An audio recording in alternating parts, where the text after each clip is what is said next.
that he's got to start doing more libraries.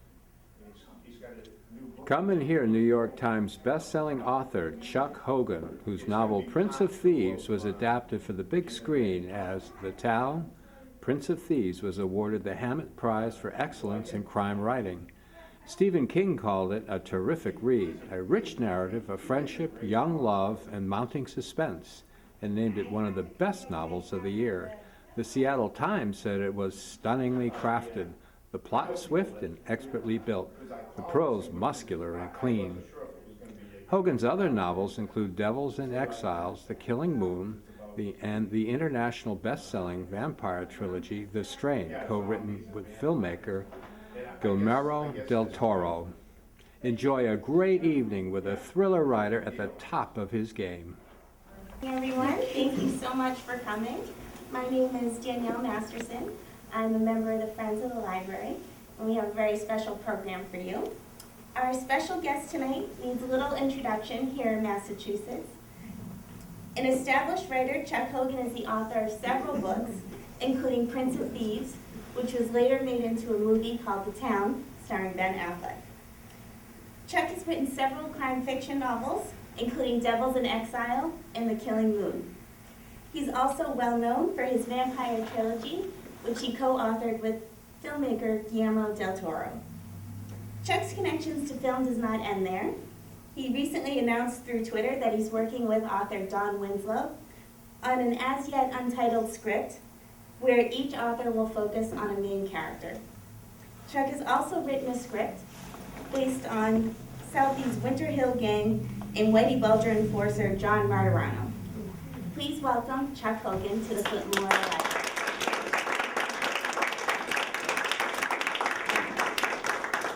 Thank you.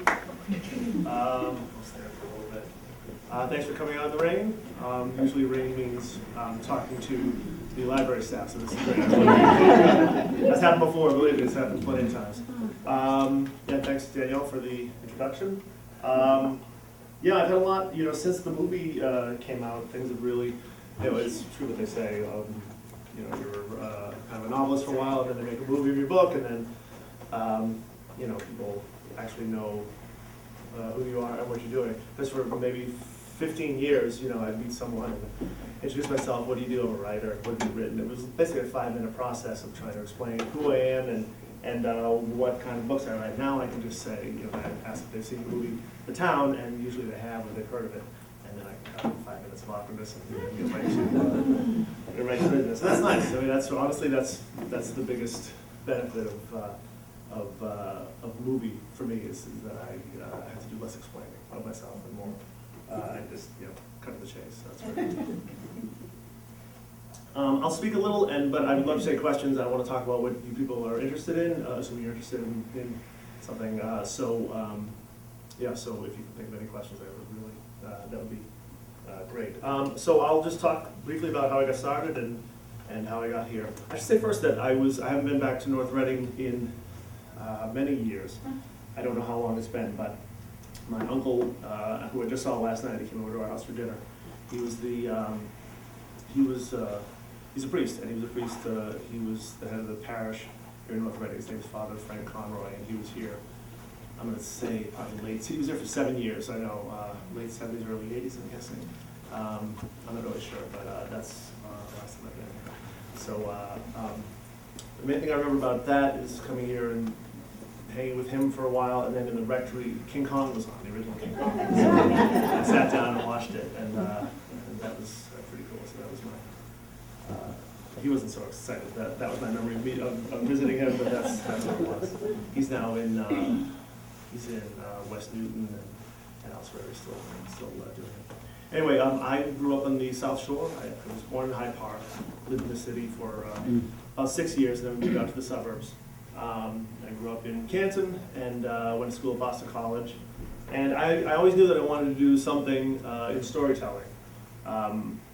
Because I remember going to movies and I remember reading books, and I felt like I was either getting more out of it or I was getting more into it than my friends were. I was really interested in how movies were made, how stories were told, how writers did what they did.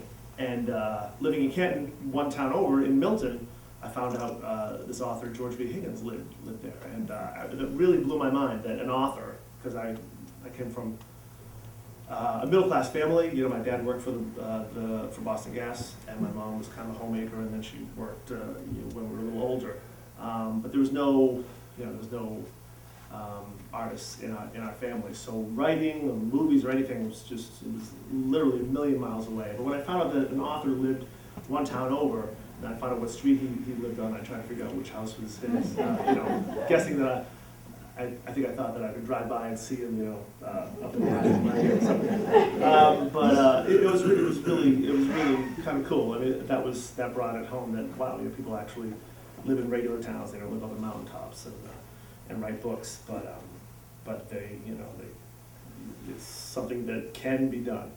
The real question for me was, did I have any talent for it? And there's only one way to answer that, and that was to start writing, which I did while I was in school. And I graduated. I actually missed my graduation from college. I had chickenpox, and while I was coming out of chickenpox, I plotted my first, what I thought was going to be my first novel, which turned out to be my first unpublished novel. It was an 800-page, it was actually called Small Town Murders, and it was about a series of small town murders, and that's all. That's not really all you need to know about that. What? Have you tried to put it out? Oh, there? no. I mean, it's one of those things, people, especially after I published my third book, which became my first published book, they said, oh, are you going to bring out your other books? And I'm like, I had to make those mistakes. I had to, have those learning experiences to get where I am now. But the worst mistake I could have made would be to bring those out and say, look, this is what it was like before I knew what I was doing. So I was writing for, I was living at home for a little while with my very tolerant parents after college, and then I was working full time at a video store in Boston, and I was writing at the same time, and really just, as I say, we had no connections with no one. I didn't know anybody in publishing or anything like that. But I was taking a class at the Harvard Extension School on writing the novel, and there was a really good group of people, and we had a really good teacher. And a bunch of us from that class kept meeting after the class ended. We had a little sort of informal writing group. And one of the guys in the group, this is maybe 6 months after the class ended, one night mentioned that he had met an agent at a party, like a cocktail party, and somehow he'd gotten to New York. And I knew that agent because she had turned down my first book. Not coincidentally, lots of agents turned down my first book. But I knew her name because she was a really big agent. And I said, wow, could I, do you think I could use your name to send her a letter? And I just met her at a party, go crazy. And so I worked on this letter for literally 2 months, perfecting this approach letter, because this was finally, I'd been sending letters to agents just blindly, and trying to get them to read it. And over time, I was getting a better response, but I still hadn't gotten anyone really to read. I think I had one agent read the book all the way through.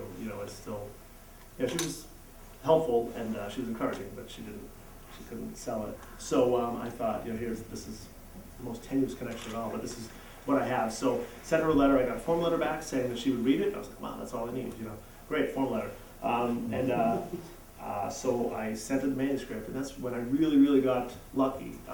It landed on her desk on a Friday. It was a snowstorm. This was February of '93, I think. Snowstorm in Boston at the video store I was working at, and in New York at the agency she was at. So they closed down the office, and she grabbed all her manuscripts and took them home, and mine was in that pile. So she was going through them, and she started reading mine, and something clicked. And she reached me at the store that night, and she had 2 questions for me. She said, "Who are you?" I said, "I'm nobody." And she said, "How soon can you finish?" And I said, "I can finish pretty quickly." And because I said on the first half, I had about 3/4 of it. I finished it over the next few months, using all my sick days and my vacation days at the video store, and she sold it fairly quickly, and it became my first book. And I was an author, and I really felt. It's funny because my parents, obviously having lived at home for years, they were ecstatic. Oh my God, he actually did something happened. And my girlfriend too, I was getting. She was actually my fiance. We were getting married in 2 months, so that was good too. The in-laws were obviously very happy. I was the only one who was just, it was like everything was happening above me, and I was just like, wow, this is everything I wanted, and now what? And what I realized, not at the time, but I realized pretty soon after that, was what I thought was the finish line, getting published, was actually the starting line. I mean, it was really, now people are expecting me to write something, and they're waiting to see what I have to write. And it was intimidating, and it was exciting, and it was all those things. But anyway, that was 1994, sorry. And I've been writing full-time ever since. Luckily, the sorts of stories that I'm interested in, crime, suspense, they're very commercial kinds of books. So I was able to garner movie interest in books going ahead, which was really helpful in terms of trying to keep writing full time. And so my first book was called The Standoff. It was about a hostage situation that took place in Montana, a place I'd never been, which is the fun. Really, the fun that I got from writing was the same sort of fun that I was getting from reading, and really going to another place and imagining things. And it was like reading times 10.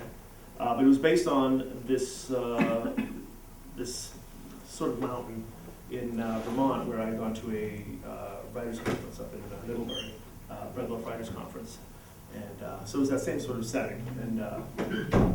And yeah, that was my first book. And then 3 years later, I published The Blood Artist, which was a completely different book. And it was at one time very ambitious sort of book, and it turned into something a little less ambitious and a little more pulpy, but still fun to read and fun to write. And then my third book was Prince of Thieves, and that's the book that became The Town. And that was really that's the first book that was set locally. A lot of it takes place in Charlestown. And in the book there's a lot of, there's a lot of scenes in Braintree and all sorts of scenes in Boston. So as opposed to imagining someplace in Montana, or with my second book, Atlanta, it also took place a few years in the future, so I could play fast and loose with things.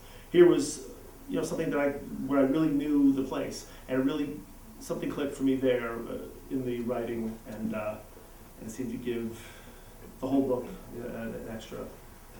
I don't know what. So there was just something about it that seemed to work. Plus, I was just really fortunate to stumble upon this article in the Boston Globe in I think it was either March or May of 1995, which is what I quoted at the beginning of the book, that said that more bank robbery, car robbers come from Charlestown than any other city. Yeah, and I was like, wow, that's first of all, why bank robbing and our car robbing, and second of all, why Charlestown, why this place? That really intrigued me, and as I say, luckily Dennis Lehane wasn't reading the newspaper that day, and I had that story myself. But I spent literally the next 8 years working on other things.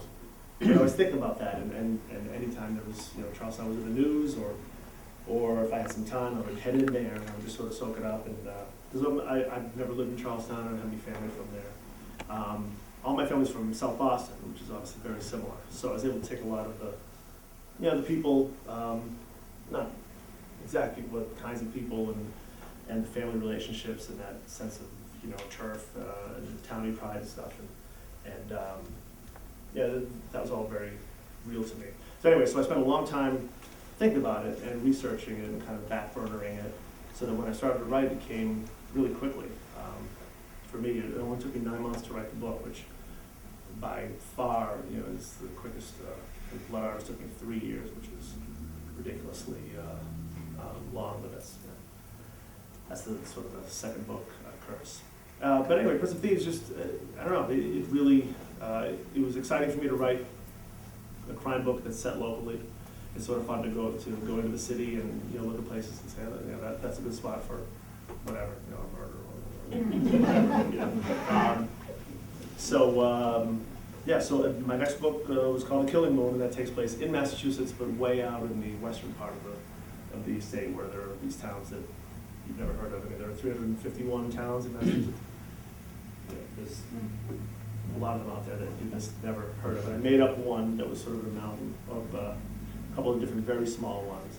Because there are towns out there that are a half hour away from a hospital, a half hour away from anything. And the state police are basically in charge, but again, they're 20, 30 minutes away, so you're pretty much on your own.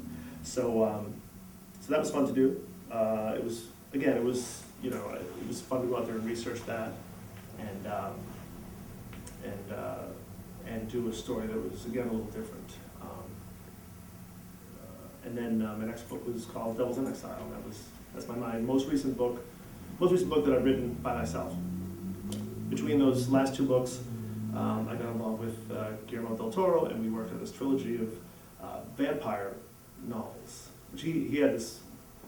I've always been a horror fan. I've been a huge Stephen King fan since I did book reports on him in middle school, and Guillermo had this idea to take this horror story, but sort of marry it with a crime procedural sort of way of telling it. So he was sort of the horror side of it, and I was the procedural crime side, but that's how we started. Turned out, it's all mixed in and mixed together. But he had a great idea for the story, and I was on board immediately in any way. And it just first book came out, and people really liked it. It's been even Prince of Thieves. When it came out, it was really well received, but it wasn't. It didn't sell like gangbusters. So it's cool to be involved with someone like Guillermo, who is an amazing person, and he's got a worldwide following, and we're in, I think, 30 languages now, which is just amazing. So every few weeks I get a book from somewhere. Sometimes I can tell, sometimes I can't. Honestly, I think sometimes I really can't tell, but it's just really, really exciting. It's really cool to know that this story is being read by people I'll never meet, in places I'll never go. It's really, it's really fun. The only problem is, I moved about 6 months ago, and it's a lot of books to move. It's a lot of books. I think we had one truck just for my books, my copies and other books. But at the same time, I get a bookshelf with all sorts of different, crazy international versions of the books. So yeah, that was. I gotta say, that's the one thing that I never anticipated. I remember when I found out that I was going to be published with my first book, Standoff. The next day, my agent called, and she said, "Great news! We sold the rights in Italy." And I was like, "Yeah, I had no idea that was even possible." I was like, "Really?" She's like, "Yeah, Italy." I'm like, "Wow, okay." Do I have to do the translation? No. That's good. I can't do it. So yeah, it's really one of those completely unexpected things. So that takes me up to now, and now I'm also getting some opportunities to work in movies. I did work on The Town for a while. I was one of the writers in between the credited writers, so I didn't. You don't see you see my name in the credits, book based on me, but you don't see me as having worked on it. But it was really cool. I worked on it with the director before Ben Affleck was involved, and it was really, really, really exciting. And I'd actually done the screenplay for my first book, Stand Up, too, and then hadn't really done any film work since. But working with a real filmmaker really got me fired up, for movies, for working in that again. So since then, I've had the opportunity. I've worked on the project about Winter Hill. That's with the same producers, people who did The Town and did The Departed. So that's been great.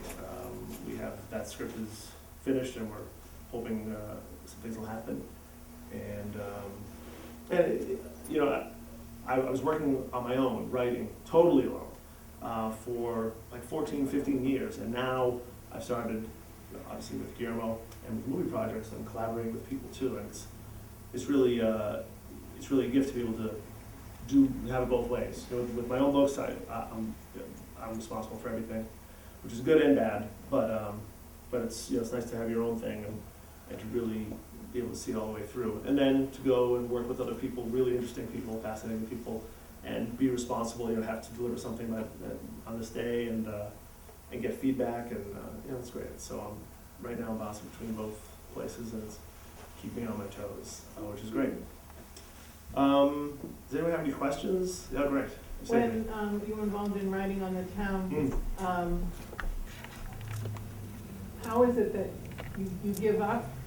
They buy the rights to your book, and then you can't say how they're going to take it? Absolutely not. Yeah, no, they, no, someone, a movie producer or whomever, they basically option the rights, which means they give you a little money, and they say that we'll take this and we'll try to do whatever we we'll do with it, and if it becomes a movie, we'll give you the rest of the money, but that's, you know, that's. So you can't tell them you don't like the ending of the movie? No, I can't. I mean, I think like John Grisham can. I think if you want his, you know, I want so-and-so. But someone like me, no.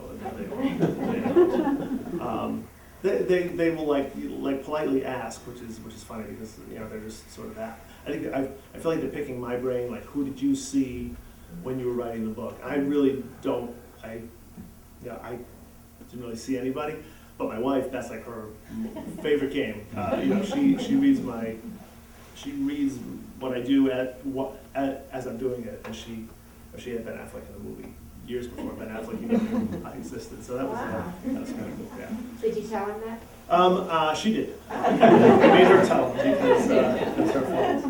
Yeah, when they were shooting the movie in Boston, I didn't know if I was going to be invited to the set because, as I say, I'd been really involved with another director, and then when he left, I was also invited to leave, and so I heard that Ben Affleck was making the movie literally on the internet. You know, there was no. I always thought that there'd be some sort of telegram or, you know, they'd give me a call and they'd say, hey, we're making your movie. I just read about it like anybody else. So then I'm reading about all these people being in the movie, and then they started shooting in Boston, and I was kind of getting my day around. Like, this is my city, this is my book.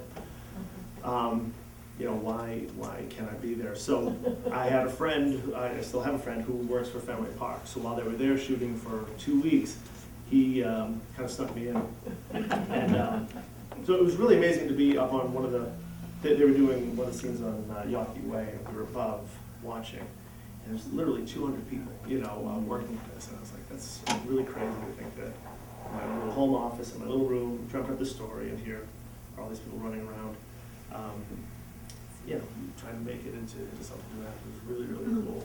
And then he wanted to show me, they had mocked up some, this electrical room within Fenway. And it's like, let me show you. So we go down underneath the stands, and he's showing me this. And I'm like, that's cool. We're walking out, and there's all these policemen around, and some of them are actors and some of them are not. And we totally lost track of who was who and what was what. And I had no identification on because I was supposed to be there. So we lose track, and we're walking along, and I hear somebody, you know, sort of like saying, you know, all right, you know, speed and stuff, and, you know, sound. I'm like, they're gonna, you know, shoot. And I look around. There's a guy like sitting like right there reading a newspaper. So I'm like, good. The Teamsters, we're not on camera. We're all set. We're here, and I could hear dialogue, and then bang, bang, bang, and then cut. And I was like, wow, they just shot the scene like right around the corner. My friend and I were like, yeah, wow, that just happened. And then Ben Affleck comes around the corner in his police uniform, walks by us, kind of gives us a look, and then keeps going. So then the last week of shooting, I got a call, and really wants to meet you and have lunch, and so we went. They were shooting near City Hall, and they had a catering tent set up on City Hall Plaza. It's a giant like circus tent. And we went in, met him there. It was really great, and my wife got to come in, and she got to tell him that, you know, she was responsible for the movie. And he and I just stayed. Yeah, he was just really into the project at that point, so we just kept talking and talking. So eventually I said, you know, this isn't my first time on the set, actually. He's like, what? I was like, well, when you were shooting at Fenway Park, we were there, and I told him the whole thing. And he's like, why didn't you say anything? You know, and I'm like, because there's no way it would have. Anyway, there's no way it would have. There was no happy ending to that. I would have tossed that right or out of here. But he liked that story, so that was yes. How do you like writing a screenplay versus writing a novel? Yeah, to me, screenplay is fun. You know, it really is. Writing a novel is really hard and occasionally fun. Writing a screenplay is hard, but compared to a novel, as I say, where you've got to do so much research and so much heavy lifting, the screenplay is really, I mean, you certainly have to get the backstory, but you don't have to spill it on this page or on the screen. You just have to know it and then write forward. So I really have a lot of fun doing it. You know, it takes less time than a novel, which is great. And yeah, it's just really fun for me. So as I said earlier, it's great to be able to go back and forth a lot more short form. Who's going to play Whitey, by the way? Oh, I don't know. I have no idea. Hopefully somebody soon. Yes. Would you describe the collaborative process a little bit that you went through, especially what it might be like when somebody changes something that you did, how you You mean collaborative in terms of like filmmaking or the co-author? Well, with him, I mean, he's just phenomenal. I mean, there's a thousand ways that a collaboration could go wrong, especially in a long project like a book or 3 books, especially when one person has the original idea and then I come along and I'm contributing to it. But he's just like back. Any good idea I have, he'll take in. Any bad idea, whisk away. But he was really open to anything I could do. So it's been, I mean, I feel like this is very much the exception to the rule, but it's been phenomenal. It was all done long distance? It was all done, well, I mean, we first met, we had this long breakfast, which sort of established a pattern for us. Now before every book, we sort of meet, and we, over a couple of days, we'll have these 4-hour breakfasts where we sort of talk it out and try to get some stuff on paper. But he had this little outline, not little, about 12 pages, really, mind-blowing idea. And then we met for a little breakfast in New York, and he had all this, he had so much more info. I really couldn't believe it. It was really, for him, it was really fully formed. And it was just very exciting. And then we spent about a year going back and forth. Literally, it was 12 months going back and forth and sort of doing the first 200 pages. And I'd be sending him a chunk and sending back a chunk of this. And it wasn't until he felt like, that it was going to work that we then took it to publishers, and it became a reality. So for about a year there, I was literally working with them on kind of a handshake, which is, looking back, is a pretty good way to work. It certainly keeps you on your toes. Because I thought, I assumed he'd be looking for like a horror writer. Yeah, I was not the writer of The Town then. I'd written Prince of Thieves, which he had read and really liked, but there was no movie happening or anything. So, and he had, this was actually like 5 months before Pan's Labyrinth came out. And Pan's Labyrinth was Oscar-nominated film, amazing, film. When I first became involved with him, he was the director of Hellboy, which I thought was really cool. The comic book movie, I'm like, this is awesome. And then 5 months into working on the book, I see Pan's Labyrinth, and I'm like, holy shit, this is, I gotta step up my game. So I guess I'll go back to what I said at first, which is that there are so many ways that go wrong. It's really, I feel like if you have 2 people who are really, all they care about is the story and just getting the best story out there, then really nothing can go wrong. It's people who have other priorities where that's where you run into trouble, I think. Yeah. What authors do you admire and read? I get asked this all the time, and I always blank. I don't read as much as I used to, only because I've been so, I do so much writing now, and I do so much research, reading for the writing. But I always, anytime Alan First has a novel out, he writes about World War II. Really immersive, it's like reading a movie. He's great. Richard Price, I feel like, is the top, crime guy going. He's amazing. I read a lot of old crime, too. I don't read that much contemporary crime fiction. For the Guillermo books, I had asked him for kind of a book list, as your 7th grade teacher would assign you a list, and he turned me on to some incredible stuff. Most of it horror, but not all of it. I'll do a lot of. I don't know. My reading tastes are. If to say it's eclectic makes it sound really interesting and cool, but it's really just like for the Winter Hill Project I read. There are all these books written by people, and I think a lot of half-truths, but mostly lies. So I was really reading more about the time period and not about that. So there's a lot of lost into the 70s and 80s stuff that I kind of knew, but you want to read so that you make sure that you know it. Things like that. It's interesting. The really cool thing about being a writer is being able to follow your interests. And I was literally really interested in armored cars, and how you might rob one. And I really was. And I think I was more interested because there was no book out there that told you how to do it, and no anybody who knew how to do it. I really had to do some detective work to figure out how it should be done. And but that's the cool thing about being a writer, is being able to follow these weird interests, and if you can make it interesting to other people, that's really the trick, I guess. That's the trick of it. Yes. You don't use a researcher? Oh, no, I don't. I'm my own researcher. I do know novelists who, who employ like, 2 or 3 people. But to me,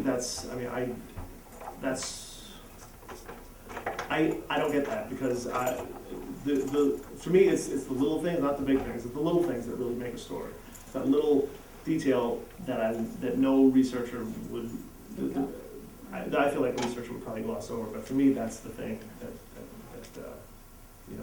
that opens up something. So, no, I really couldn't turn that over to anyone else. It would, just wouldn't work for me. Yeah. Now, I was wondering about your daily writing habits. Do you sort of write in the morning, the night, a certain number of words, pages, or hours? And now that you have more commitments, are you finding them more difficult? I don't have like a word count or a page count, but I really I get up pretty early and write all day. I just have these really, really, really long days where I probably try to do too much. Now I have kids, I have 4 children, so my time is really at a premium. So it's not even so much the other projects as it is the 4 projects that I have going on. So, but it's sort of like, I remember, in school finals, it seemed like I didn't have enough time to study, and yet you find a way to sort of cram it in. I feel like every project sort of expands to whatever amount of time I have, and no more really. So far I've been able to shuffle it around. But it's really, the thing about writing is it really does take time. I mean, there's no, you can rush it and do a bad job, that's easy, but it really takes time. That's sort of the tricky thing. The good thing is when you're starting out, it doesn't cost anything except time. You have to put in so many hours just to get something decent.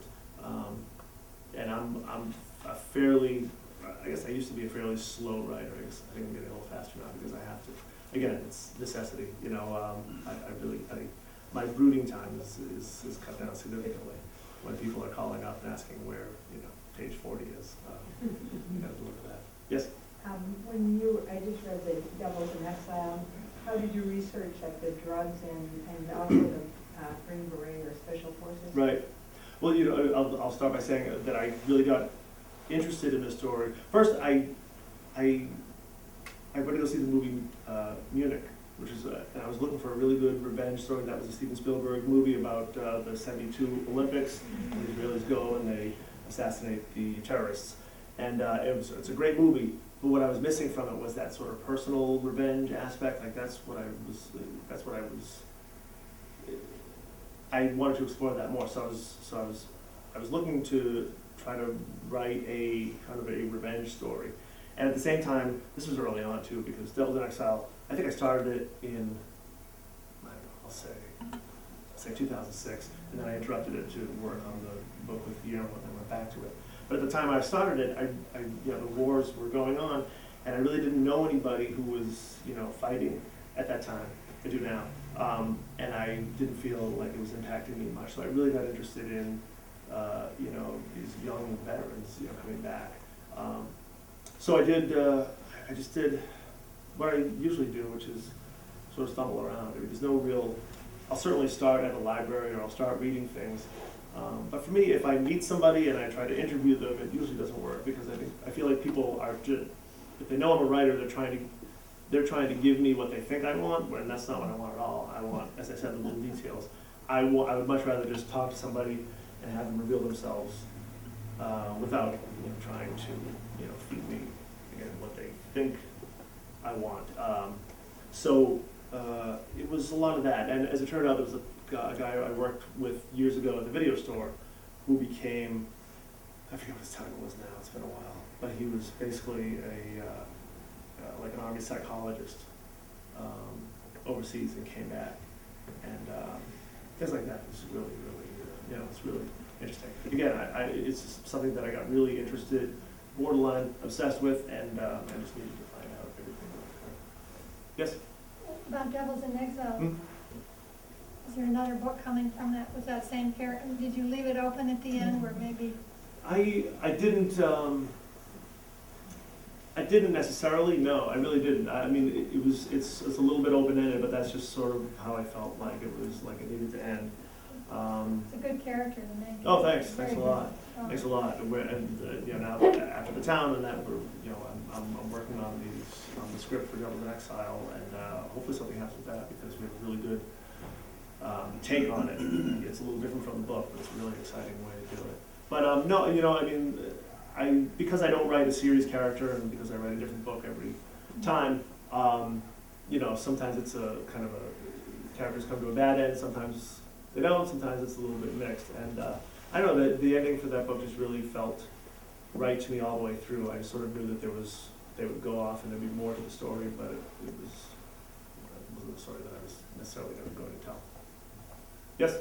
As you're talking about endings, how did you feel the difference between in Prince of Thieves, where I thought it was really kind of, and when I heard that they were going to make a movie of it, I thought, well, this would be an interesting challenge, the ending of this book. And the way it turned out, it clearly was. Did you have any feeling about the two different endings to the book and the movie? I do. They're not.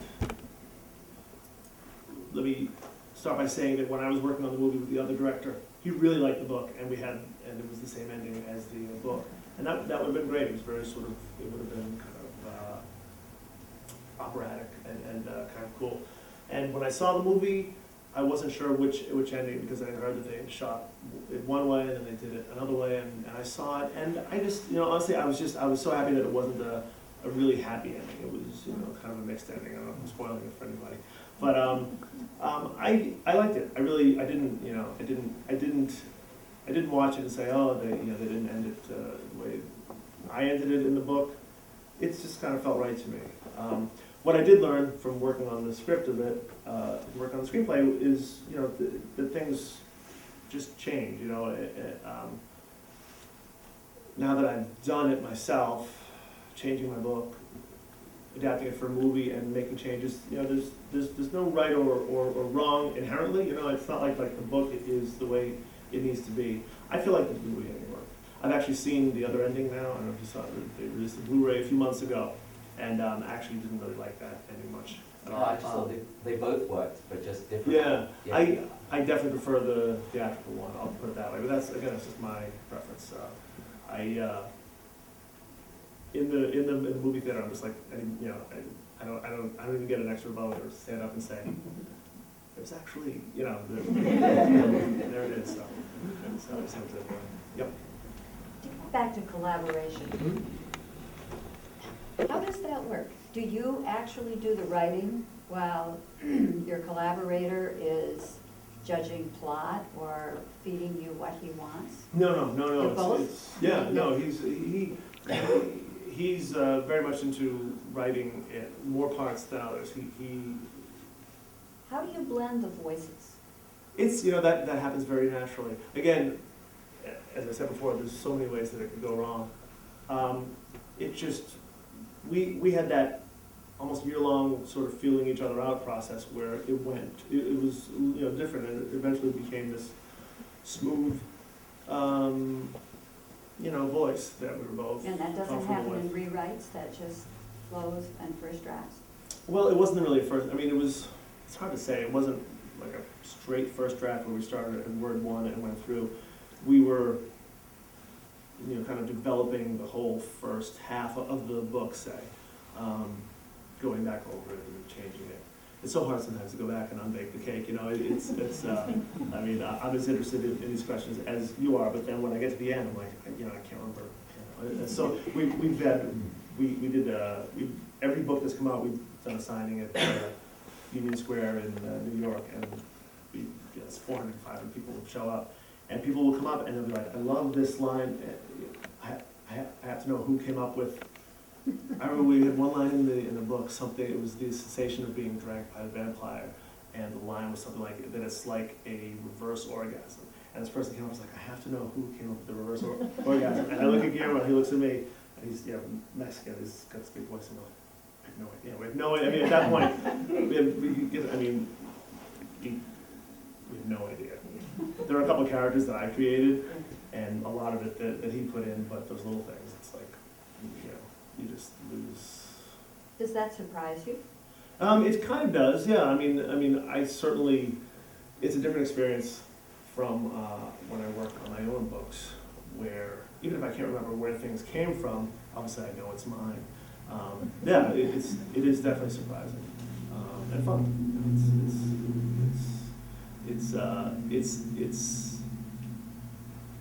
That's one of the cool things about collaboration is that, you know, it's not mine and then his, it's really just sort of ours. You know, it's nice. Yes? Did you know it was gonna be a trilogy from the beginning? Oh, yeah, he had it all, he knew the beginning, the middle, and the end when we had that very first breakfast, which to me was really, really cool. He's like, you know, because the books were successful, and he's like, you know, could have done more. He's like, no, you know, this is the beginning, we're at the middle.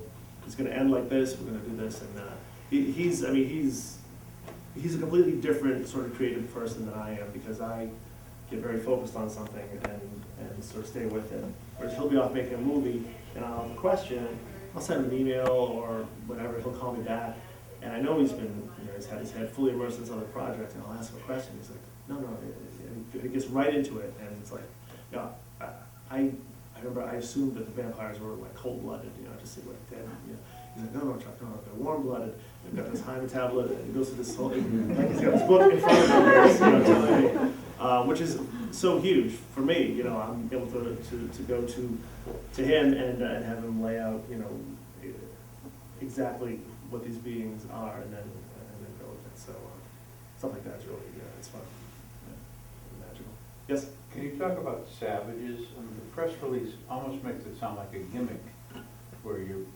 Oh, you mean yeah. One and Savages is the Don Winslow book that's coming out, I think, in a month or two. It's going to be an Oliver Stone movie. But John got in touch with me through Twitter, the same way Danielle.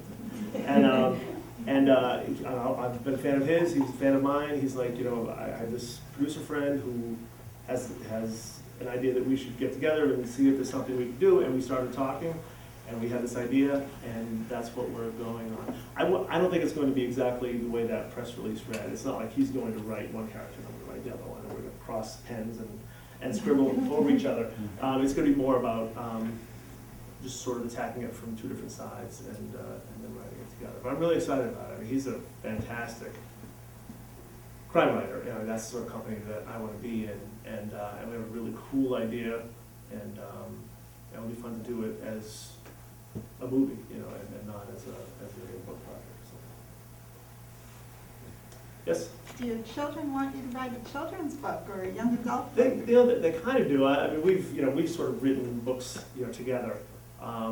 We actually tried, my oldest daughter and I, we wrote a book called The Lonely Bed, and we tried to, I actually gave it to my agent just to, like, you know, try to sell it, and it didn't. So now my daughter's like, oh, that book was a failure. I'm like, it's not a failure, you know, it was fun for us. She did all the drawings and all that stuff. They're really, you know, they're big readers, and which I suppose isn't really surprising. They, you know, they're interested in the books. I haven't read them, of course. My oldest is in 6th grade. They're interested, but when the movie came out, that's when they got really, you know, interested. They really wanted to see the movie, especially once their friends saw the movie. You know, their fourth grade kids watching R-rated movies, and my kids are like, you know, I can't wait to see it. If you run, I'm like, you can't see this movie. I remember he's in 1st grade now, but he was in kindergarten, and he was getting on the bus, and they had been watching the preview. I didn't even know if I wanted them to see the preview, because the preview was, you know, the trailer was pretty intense. But not only did they watch it, they watched it like 10 times in a row. They couldn't get enough of it. And then we were putting the kindergartner, my son, on the bus, and he did not like the bus at all. And it was really a struggle to get him on the bus every day. Since we moved now, and now he's not on the bus, he's the happiest kid ever.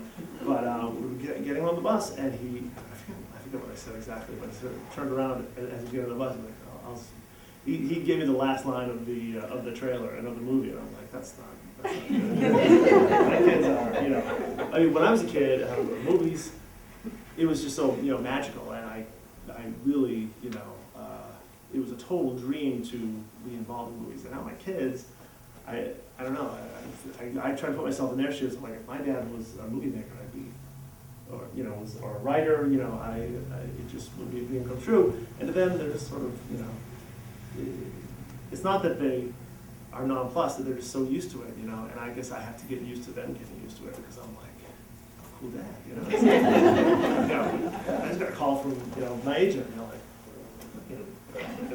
so it's fun. But it's really cool. I mean, the great thing about writing too is, you know, being at home and really not missing anything. Nowadays I'm doing a little more traveling than I ever did before. But other than that, I'm really, you know, I'm there. Yeah, anytime a tooth falls out, I'm there to catch it, which is really cool. So it's really nice. No? Yeah. What do you think about books on Kindle? I love them. I just got, we got my wife and their mother a Kindle Fire for Mother's Day. I think it's great. Anything that gets people reading. People I try to explain to me that I get paid less money for electronic book. I don't even care or know. That's one thing. One reason why I became a writer is because I can't sell anything. I just want to create and do that stuff. So anything that gets people reading, I think it's great. And for my own, traveling, I love to throw the Kindle in instead of 3 books. As I said, when I was moving, I moved all of my books. My books are my books, but then I have all these books that I use for research and stuff, and I was like, if I could just have that Kindle and just move that, it would save me hundreds of dollars and a lot of time. I hope people never give up on books, but you know, it's great. I'm all for it. Yes? When you were talking about Prince of Thieves, you said it started with that little newspaper article. Absolutely, yeah. So it started with that little thing, and you find a story. Mm-hmm. Do you always know how it's going to end, or does it take you different places? Well, I don't start writing until I know where it ends, definitely. I know some writers do it, and it really kind of messes with my head when I hear that, because I can't imagine getting into something and not knowing where it's going, because, it's where it's going is right there for me on page 1, and page 101, and page 201. And to not know where it was going I'm just not sure that I would ever finish it. I would just keep writing. But yeah, I did. It was that article in the paper, and then also, this was right after I sold my first book. And as I say, there was movie interested in that. And I had this friend of my parents had a son who was trying to become a director, and he sent me this video that he had done.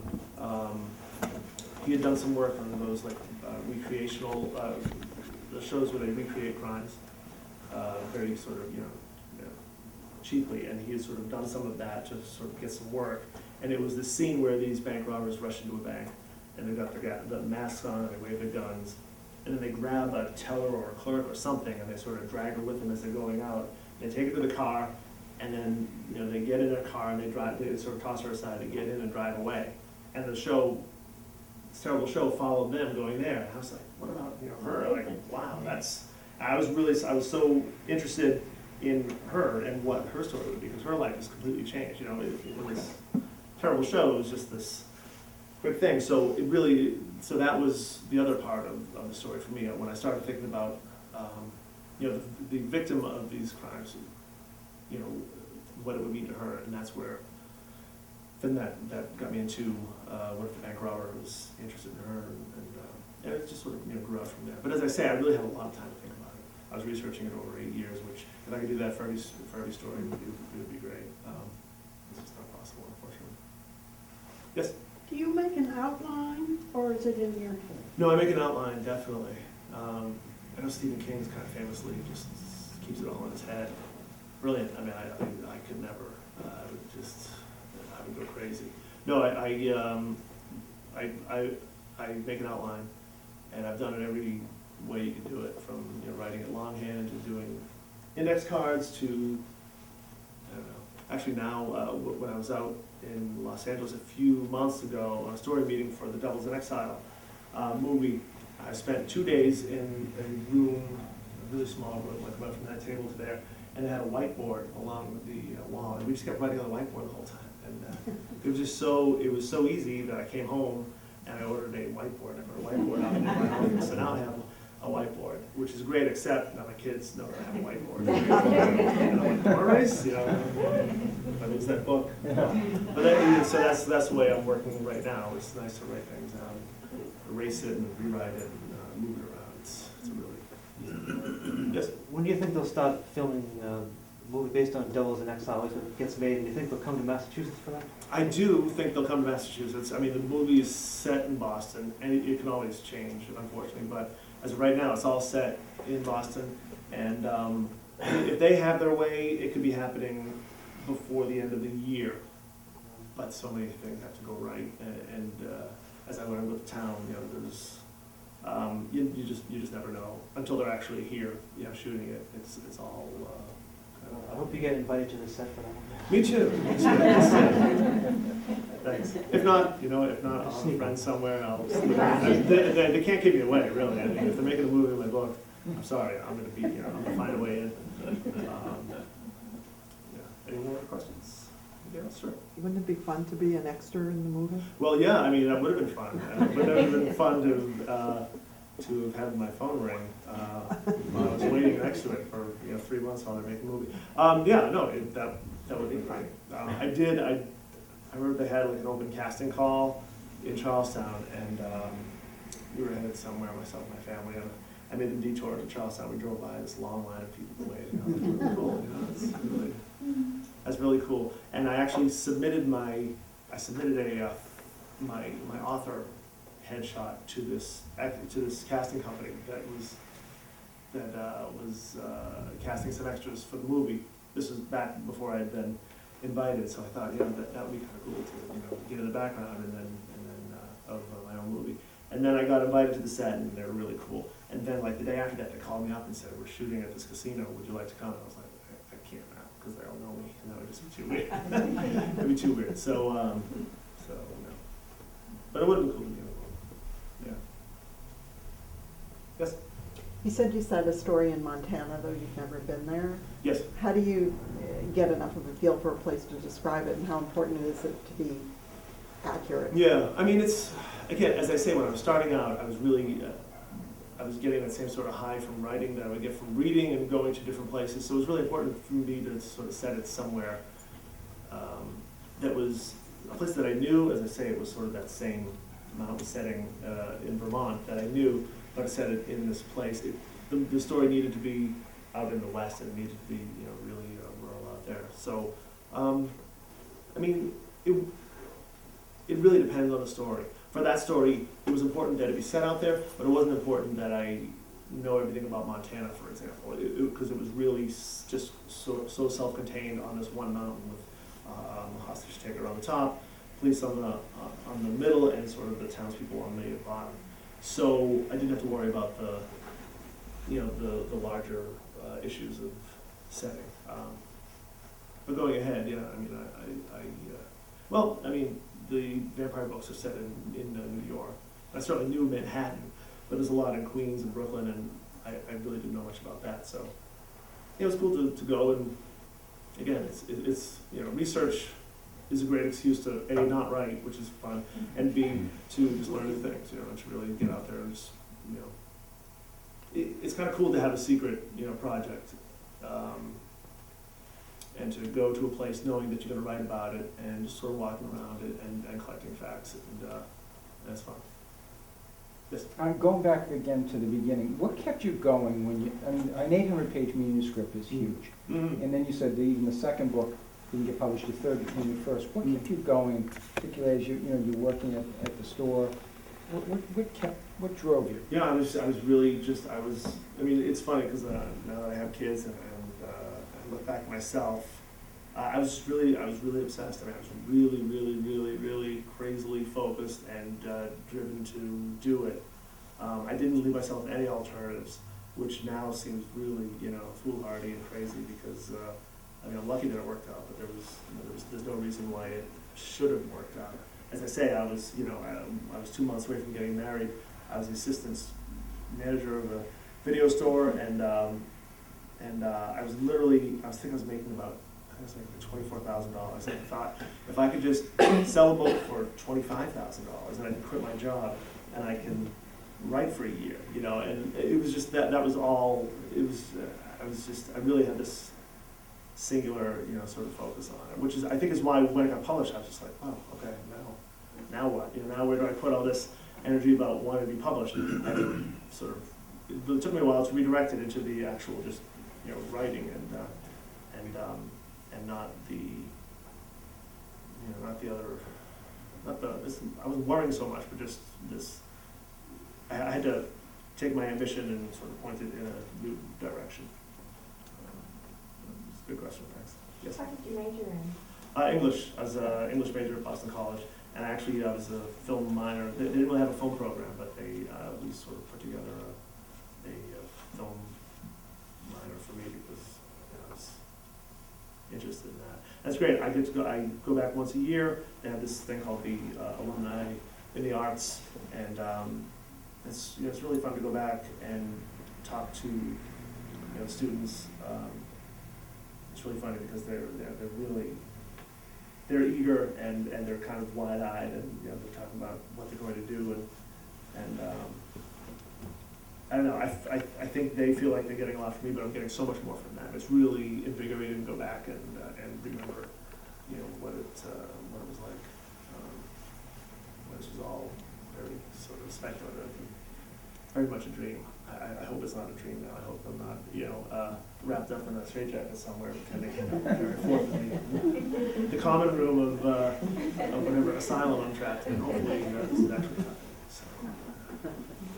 Any other questions? Maybe one more? Yep. What are your long-range goals? Is it writing, or is it in film, or do you have something you really want to write someday? I do, yeah. I mean, it's yes to all three of those. I mean, nothing that I would really talk about, but I definitely have. There's, I still really feel like I'm starting out. You know, I feel like there's so many things that I'd like to do and different ways to go. But at the same time, things are happening. You know, like the Don Winslow thing. It was totally unexpected, and yet it was absolutely something that I wanted to do. Couldn't say no. So, I definitely have my own ideas about what I want to do, but at the same time, you know, the career just, you know, things happen, and I just try to follow my interests, and it's worked out so far. I found, you know, when I was a little younger, and when I tried to write things or try to work on something that I thought would be very commercial, you know, it really didn't work out. It really took me a while to sort of relax and just follow my interests and trust that if I can make it interesting to other people, then it'll work. Again, if I'm not in an insane asylum, this is actually happening, and so far so good. Thanks very much for listening. Thank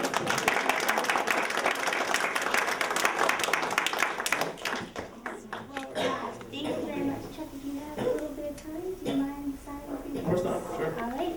So if you have a book that you'd like to say hi to Chuck and have him sign, you're more than welcome to do that. And also, this was sponsored by the Friends of the Flint Memorial Library. And we have information on how you can become a member of the Friends and get involved with some more programs. We will have our annual meeting on June 11th, and we're focusing on a program called the Emerald Necklace. And there's lots of information on that upstairs in the main part of the library. So if you're, oh, and we have flyers here too. So if you're interested in the Friends of the Library, you're interested in more programs like this, feel free to talk to any of us about joining the Friends. And thank you very much, Chuck. Thank you. Thanks. Thank you. Thanks again.